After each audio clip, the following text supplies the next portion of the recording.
Mental Health, the Up&Up. We're trying to make mental health care clear, helpful, and maybe even fun.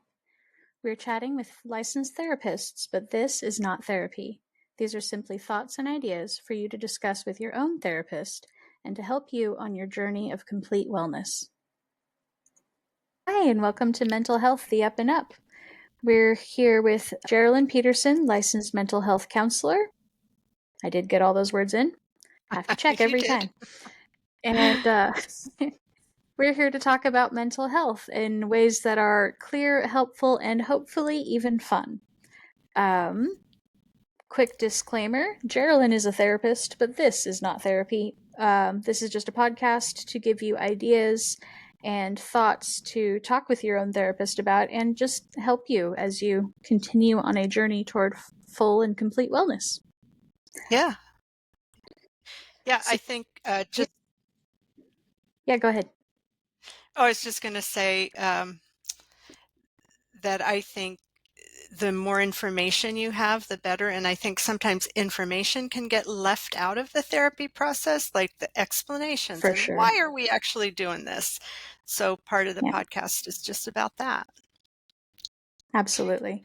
It's always Yeah. difficult when you're on a little bit of a time crunch, even when you give yourself space to talk about what needs talked about. There's always something more. Yeah. Yeah. Sometimes in sessions, I'm in my head, they're like, okay, these are the 17 things that I want to say to this client. And I just can't say all 17, or even if I could, they couldn't take in all 17. So. Absolutely. You gave me his topic, and the title of the topic was Jupiter, which is very vague. Yes. And So tell me, what about Jupiter is important today? We will leave the Jupiter part as a teaser till the end. So, okay. yeah, I know, but we got to keep listeners listening all the way till the end to figure out what Jupiter has to do with mental health. But the real title, or I guess the more descriptive title, is why do people do things when they know they're not working?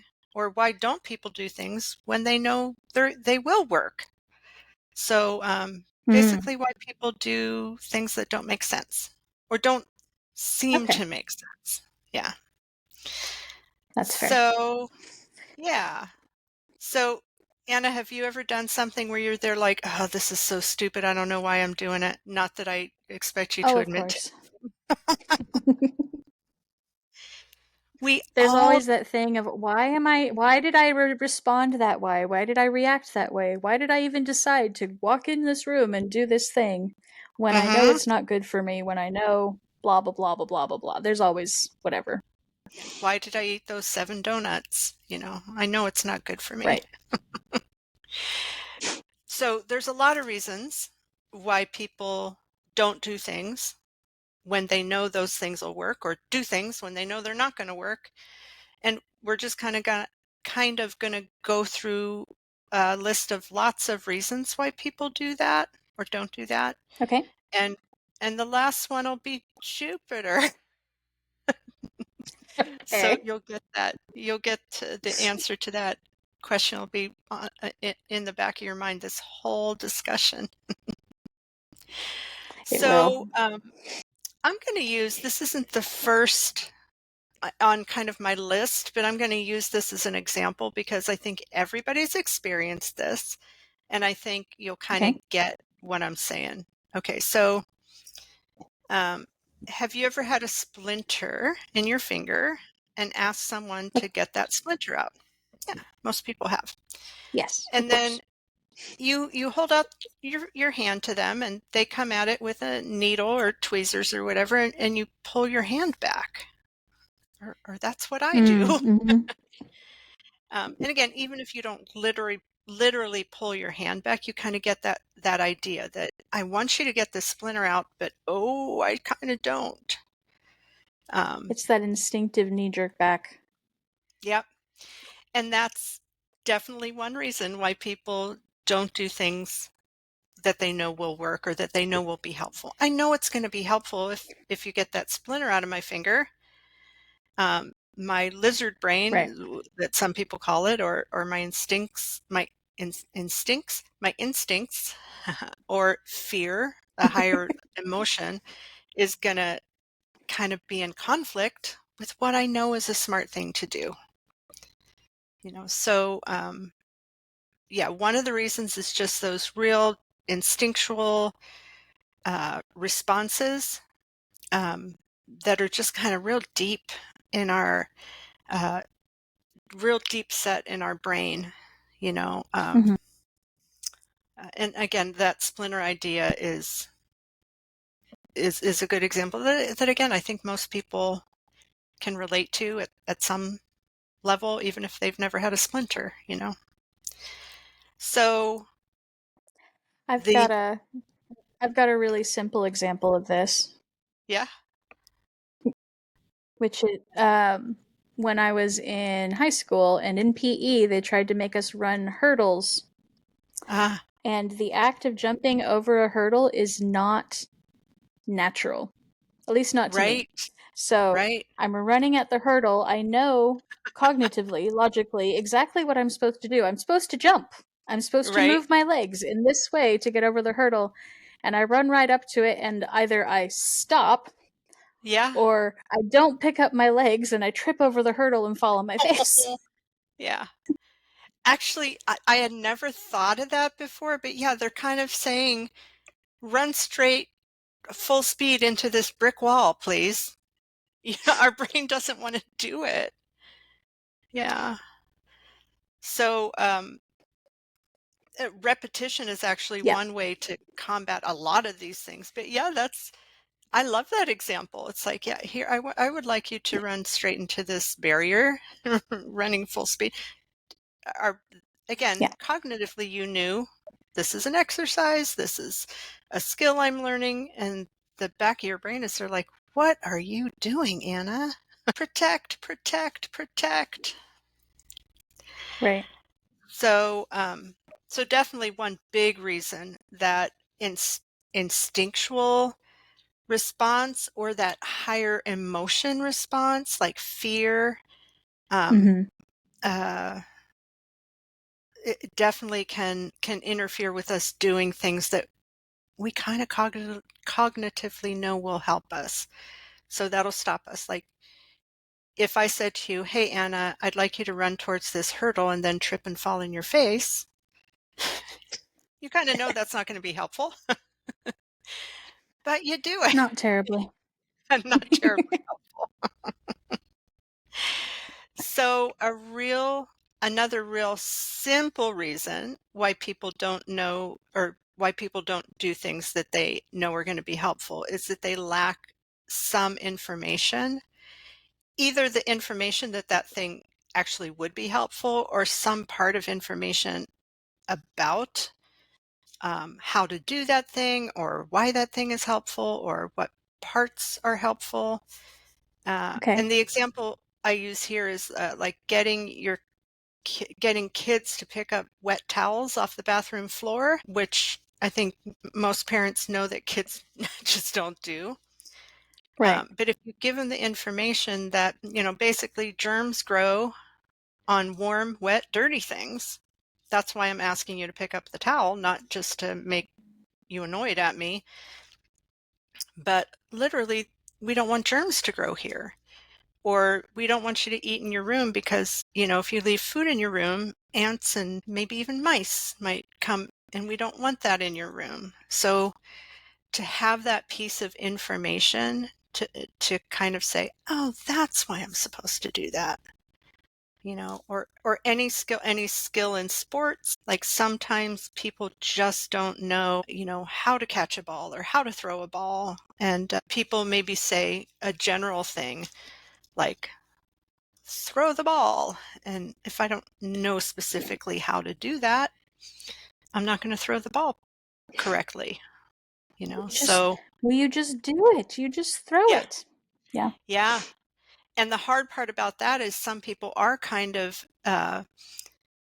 do kind of instinctually know how to do things that other people don't instinctually know how to do, or have already learned to do things but don't even recognize that they've learned how to do them. Like, I know, like, if somebody said to me, "Hey, 10 people are coming over and make dinner," I could do that, you know, partly because I've done it, Yeah. but if someone said that to someone else, they'd kind of freeze because they don't know how to do that. They literally don't know how to cook for that many people or how to put a meal together. So if I'm lacking the information and somebody says to me, try harder, that doesn't Right. necessarily help, right? If I'm, No. yeah, if I'm unmotivated and somebody says, come on, get in there, try harder, that might help. But if I'm fully motivated, but I don't know what the heck I'm doing, trying to motivate me Hmm. isn't gonna help. I just saw a cartoon, and I'm not sure if this fits right here or will make sense a little later as we go through the list. But I just saw a cartoon where one person says to another, like, does your dentist tell you to floss your teeth? And the other person says, of course. And the first person says, do you do it? And the other person says, of course not, And then the first person, okay, I'm going to write you a better description of exactly how to floss your teeth, and that'll help. It's like, no, they're not lacking the information about how to floss their teeth. No. That's not the hurdle that's blocking them, So I just thought that was funny about, especially because, boy, I don't need another explanation about how to floss my teeth. That sounds super boring. And if truly you Right. don't know how to floss your teeth, that might be helpful, but Sure. usually that's not what's blocking people from flossing their teeth. So, so yeah, information either about how to do it, why it's helpful, um, you know, more specifics about why it's important, information around that topic, like where germs grow, might help someone pick up a wet towel off the floor. Hmm. So super easy solution if that's the hurdle, right? Super Right. annoying if that isn't the hurdle and someone gives you information. It's like that thing I think most people have experienced where you stub your toe and then the person with you says, "Oh, be careful," or "Watch where you're going." Like, really? Oh, there's a table there. Yeah, yeah. I knew that. That's not the reason why I stubbed my toe, is because I didn't realize that if you walk into a table, you might stub your toe. Now, I already have that information. So, um, and that actually kind of matches or goes back to the instinctual response. It's like if there's something else that is kind of more important to your brain at the time, like usually when I'm stubbing my toe, I'm Mm. thinking about something that I think is important, or I'm having a conversation and I'm not paying attention. That doesn't mean I don't know how to walk. I still know how to walk, but Right. something else is kind of is taking precedence. Something else is just more important to my brain right then.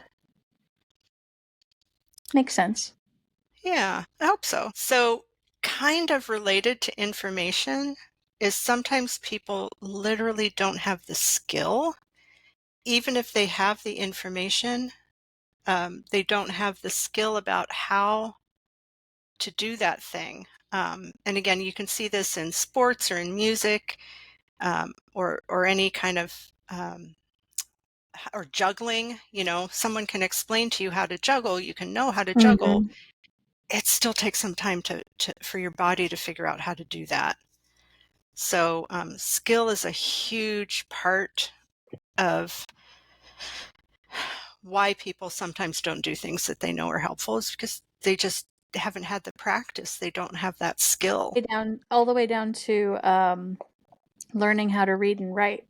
It's like, yes, Mm, you know that the letters go together to make words. That absolutely hmm makes sense. You know that a B has a line and a bump, or a line and two uh-huh. bumps.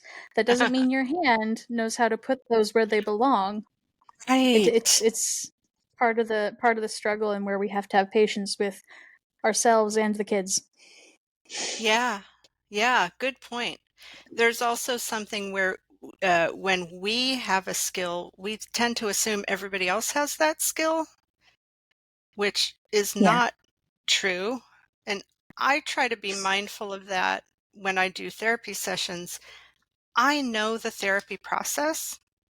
The people Mm-hmm. walking into therapy may not know that process. So I'll take the time to explain some things that to me seem obvious. Like I've Right. even said to people, we're going to sit here and talk back and forth. Um, Yeah. you don't have to listen to my suggestions, just some real basics that, again, you work in the counseling field, you kind of assume. And it's actually one of my This. pet peeves when someone Yeah. assumes I know something. Like I don't know, I'm at a store and I ask someone where something is, and they'll say, "Oh, over by the hammers." I'm like, I don't know where the hammers are. You work here, you know where the hammers are, but I don't. I had an instance in high school where somebody intentionally got me lost on a college campus we were visiting, and No. I hate being. It was a very poorly thought out prank, Oh, and I hate being lost. It's one of my. It's that happens to be one of my buttons. uh-huh. But I was asking people for directions, not the person with me. I was asking people who were on the campus directions, and they kept saying, "Oh, well, it's at the front of the campus." It's like, you don't understand. I don't know where the front of the campus is now. Point. Right? And I think I had Yeah. to say that to somebody. Yeah. Because yeah, it's not that I don't understand. Oh, well, if I get to the front of the campus, I'll find my school bus. It's I don't know where I am in relation to the front of the campus. Right. Yeah. So that was a prank? This ties into yes, as far as I can understand, she intentionally got me lost because she thought it was funny, Oh. and I did not find it funny. And by the time we got back to the bus, the teacher didn't find anything funny. He was afraid he'd lost two kids at the high school, at the college. Yeah. Um, yeah, yay, high school. Yeah. This Yeah. conversation ties into one that we had. This conversation ties into one that we had previously about the pencils in the candy box. You Yes. told us Yes. about that study they did with the 5-year-olds. Mm-hmm. Yeah, where they they tell the first 5-year-old, they put a box of what looks like a chocolate, what looks like a box of chocolates in front of a 5-year-old. They say, "What's in the box?" The 5-year-old says, Mm-hmm. "Chocolate." They open the box up, and there's actually pencils in the box. They put the lid back on the box. The second 5-year-old walks in. They say to the second 5-year-old, "What's in the box?" The second 5-year-old says, "Chocolate." And the first 5-year-old says, "What an idiot you are." Doesn't really say that, but kind of expects that second 5-year-old to know, because the first 5-year-old Yeah. already figured it out. And even though that one's kind of funny and obvious, we tend to do it in more complex ways as adults, like saying, "This item is in aisle 72. I don't know how your aisles are organized, So Right.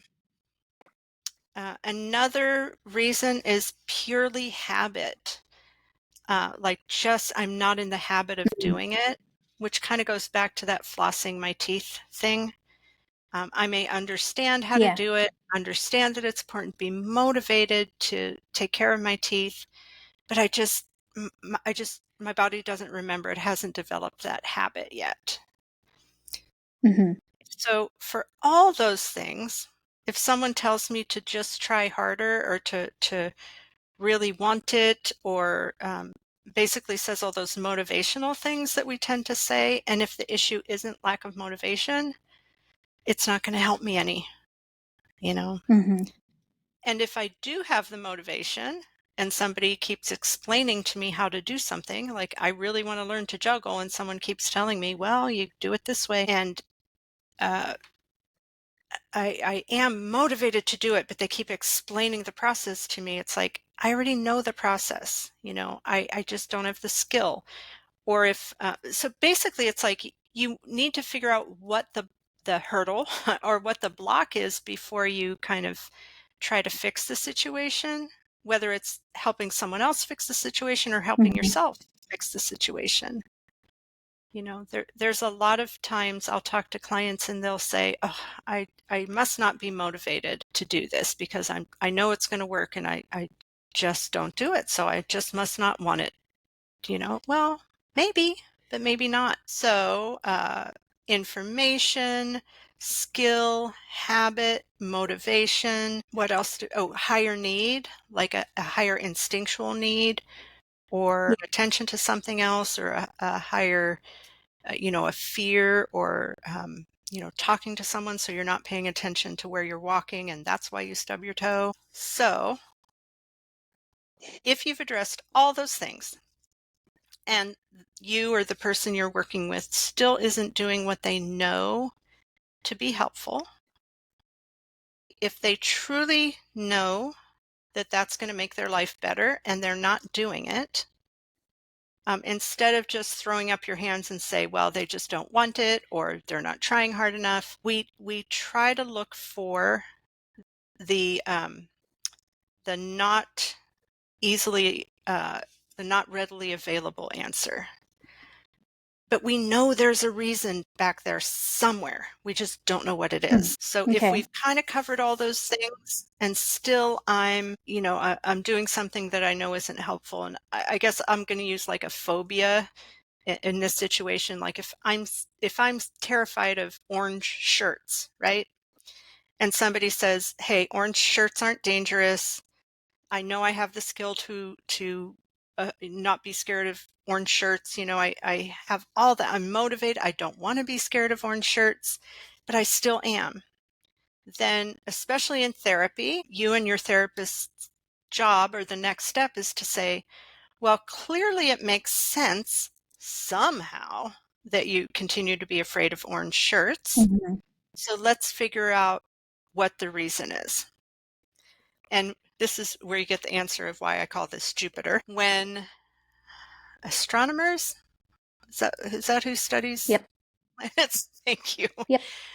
So the way astronomers discovered Jupiter, they didn't have telescopes strong enough to actually see it. So they Hmm. didn't say, oh, I see it. There it is.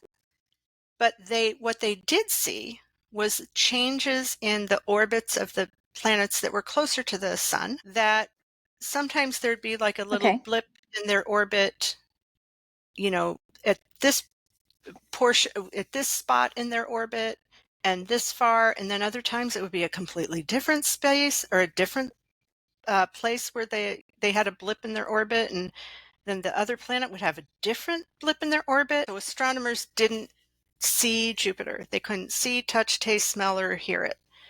But they knew it was there because of its effect on those other planets orbiting the sun.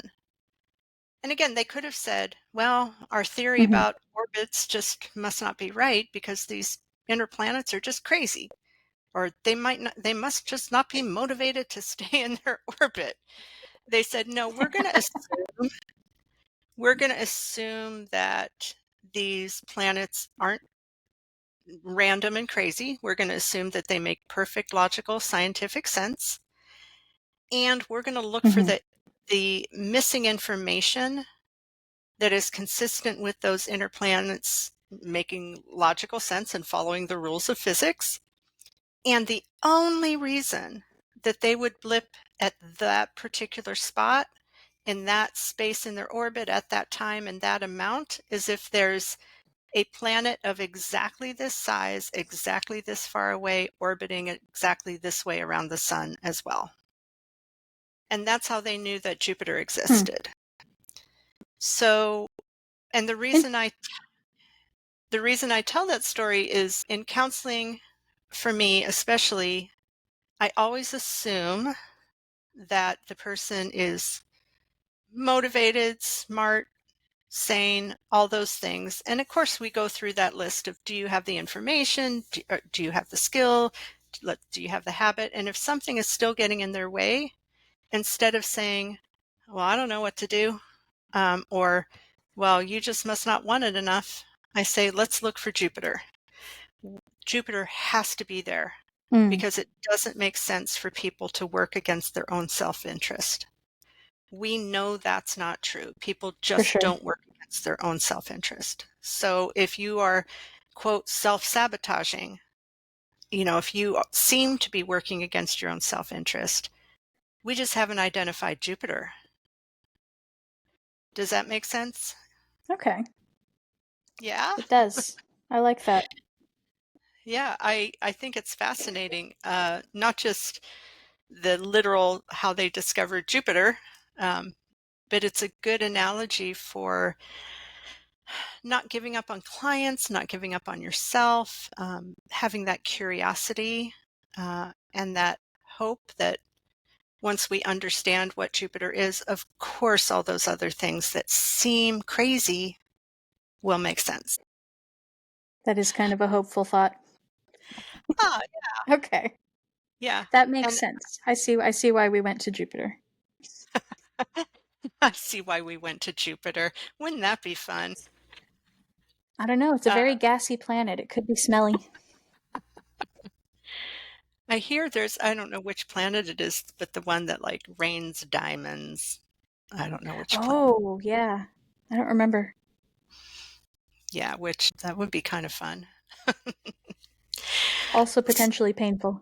It, yeah, and not effective as far as there's probably easier ways to get diamonds, even though they're hard to get, than flying to another planet. Indeed. So anyway, the first step is to kind of pinpoint the hurdle or the reason why you're not doing the thing that you know is going to be helpful. Kind of pinpointing that, and then how to address that. Teaching me how to floss my teeth over and over again, giving me that information is not going to get me to floss my teeth. Telling me to really, really try to not stub my toe when I'm distracted, it probably isn't going to help. But if we match those up correctly, then uh, we're most likely going to start doing those things that we know are going to be helpful. And if we aren't, believe that there's a Jupiter out there. There is something that we just haven't figured out yet. So that's my Jupiter story, and I'm sticking to it. For more resources, shop at www.upandupwellness.com and hit that subscribe button. If you are in crisis and struggling right now, the national hotline is 988 and they can help you any time of the day or night.